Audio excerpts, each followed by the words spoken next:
अगला स्टैंडर्ड जो है HRM 12, ये किस बारे में बात करेगा? प्रिविलेज, अगेन प्रिविलेज के बारे में ही बात करेगा।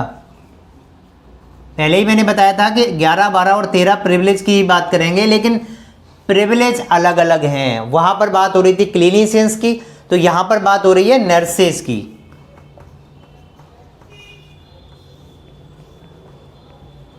सो नर्सेज को प्रिविलेज किस तरीके से दिया जाएगा वो हम यहां पर बात करेंगे। तो अगेन पैटर्न लगभग कुछ कुछ चीज़ें सेम रहेंगी, कुछ चीज़ें मैं आपको एडिशनल बताऊंगा।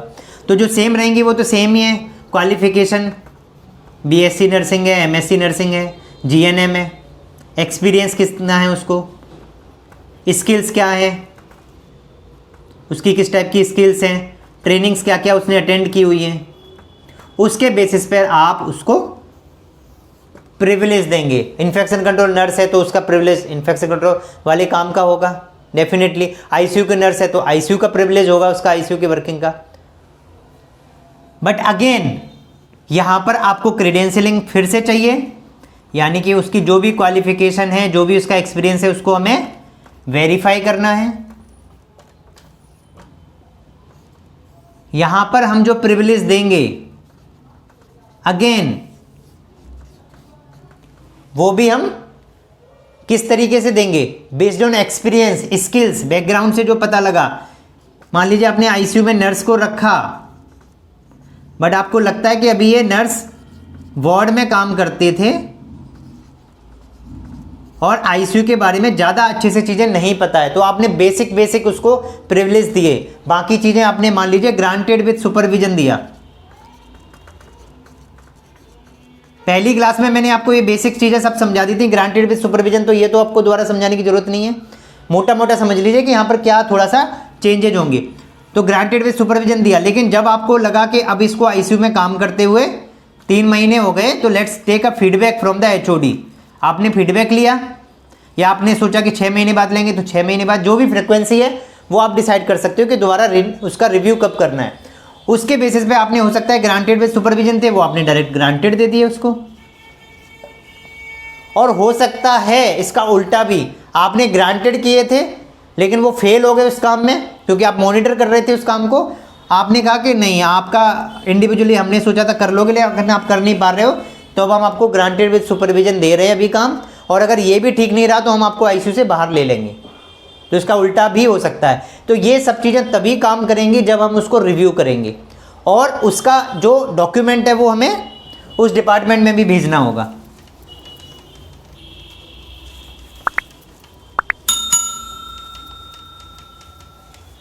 सो फॉर एग्जाम्पल ICU में कोई नर्स ने ज्वाइन किया, आपने उसका प्रिविलेज ICU में भेज दिया, HOD को प्रोवाइड कर दिया, ICU में आपने रख दिया, तो HOD देख सकता है कि इस नए स्टाफ को मुझे क्या क्या चीज़ें करने के लिए फ्रीली अलाउ करना है और क्या क्या चीज़ें मुझे सुपरविजन के साथ अलाउ करना है, और उसको मॉनिटर भी करना है कि कहीं वो खुद ही तो नहीं दिमाग लगा के कुछ चीज़ें कर रहे हैं कि नहीं मैं कर लेती हूँ या कर लेता हूँ।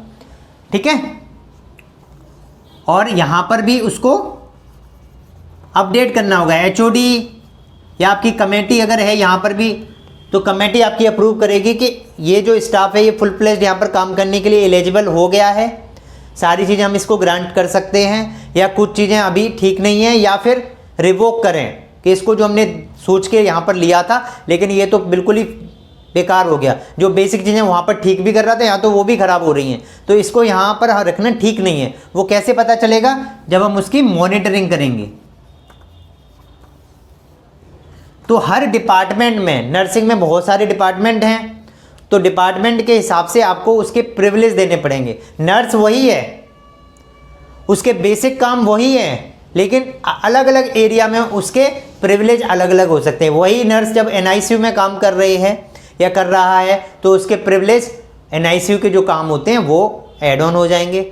वही नर्स जब ICU में काम कर रही है या कर रहा है तो ICU के प्रिविलेज होंगे उसमें।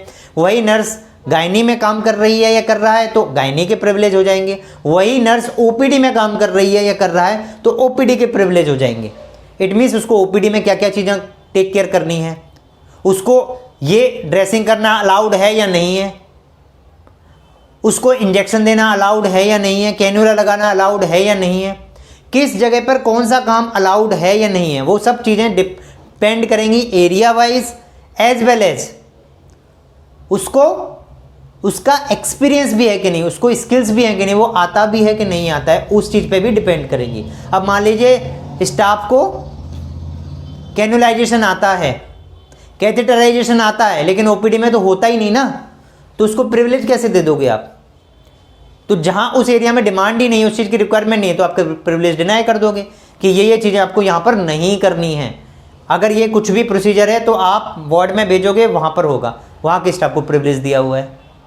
ठीक है, सो प्रिविलेज की फ्रीक्वेंसी आपको रखनी पड़ेगी, अपडेट करने की, क्वार्टरली, हाफ ईयरली, एनुअली, जो भी आप रखना चाहते हैं, तो वो प्रिविलेज आपका अप टू डेट होगा। नहीं तो वो प्रिविलेज पेपरों में रखा रह जाएगा और स्टाफ चेंज होता रहेगा, कुछ और करता रहेगा और स्टाफ को उसके हिसाब से अपडेट नहीं मिलेगा। हो सकता है स्टाफ फ्रस्ट्रेट हो जाए कि मेरे को इतना कुछ काम आ गया, इतने दिनों से मैं सीख गया हूँ, मेरे को रिक्रूट तो किया गया था कि आप स्टार्टिंग में ये काम कर लो, बाद में हम आपको सब कुछ काम दे देंगे, लेकिन कोई देखता ही नहीं, यहाँ को तो कोई पूछ ही नहीं रहा, इतना टाइम हो गया।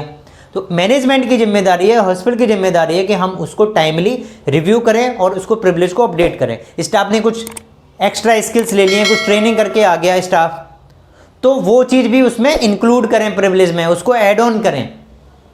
ठीक है ना, जैसे आजकल स्टाफ आईसीएन के कोर्स करके आ जाते हैं, तो अगर आपके पास आईसीएन की वैकेंसी है तो बाहर से रखने की बजाय उस स्टाफ को अपॉर्चुनिटी दे दीजिए।